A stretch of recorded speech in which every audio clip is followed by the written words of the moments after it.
Hello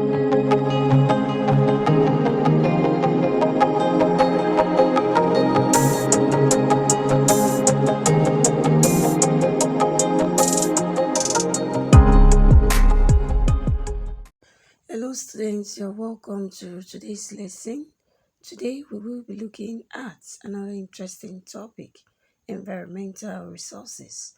In our previous lesson, we learned about the concept of ecological balance, and there we actually saw how the different components of the ecosystem tend to interact with one another. So at this lesson, we'll be looking at various objectives. One, we should be able to define environmental resources. Also, be looking at the different types of environmental resources. And we should be able to give examples and relate it with the human activities. Also, be looking at the importance of environmental resources. Now, the question is, what are environmental resources? Environmental resources are both useful things found within a particular geographical location which are of benefit to man, animals, and plants. Looking at the types of environmental resources, there are different types of environmental resources. We have the land, water resources, vegetation resources, human resources, atmospheric resources, and mineral resources. So we'll be looking at the atmospheric resources.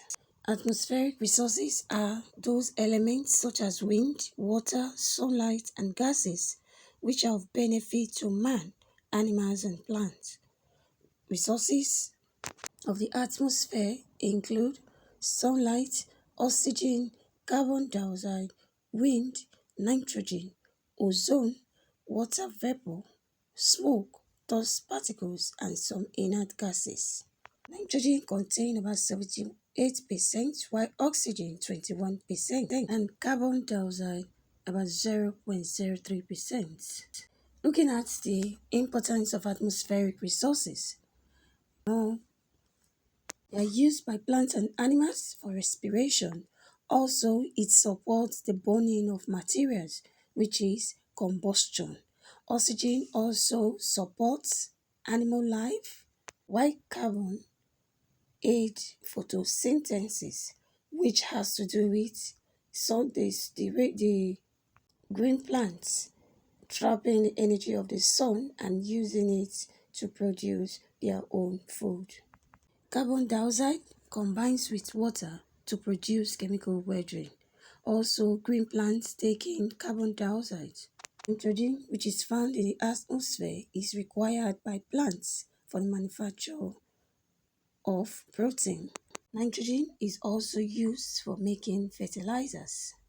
Nitrogen in soil can be converted to nitrates in the soil, and also they are used in electrical industries. Also, these atmospheric resources tend to give protection to the ozone layer.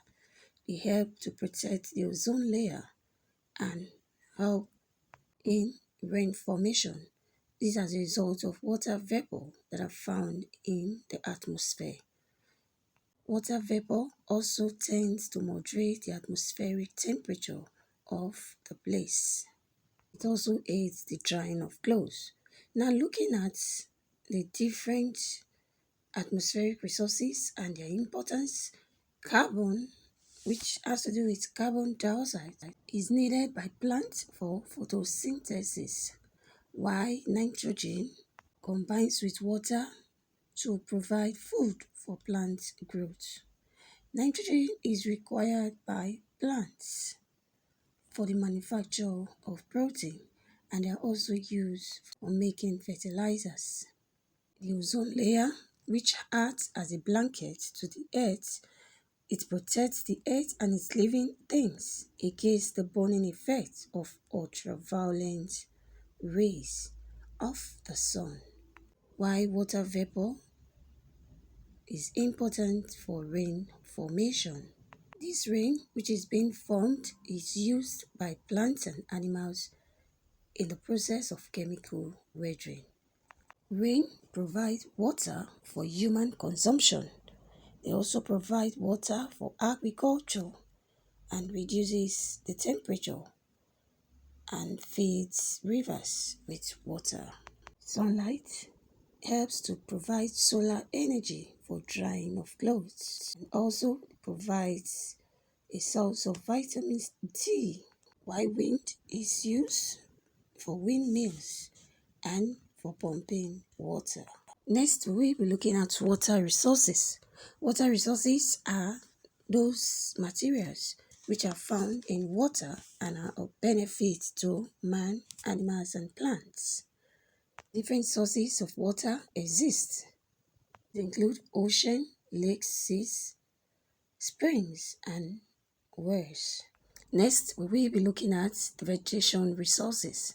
The vegetation resources are those resources that we can get from the forest and the savanna area, which are of benefit to man, plants, and animals. Its importance include sources of timber, medical purpose, which is medicinal herbs. Also, we're looking at the mineral resources.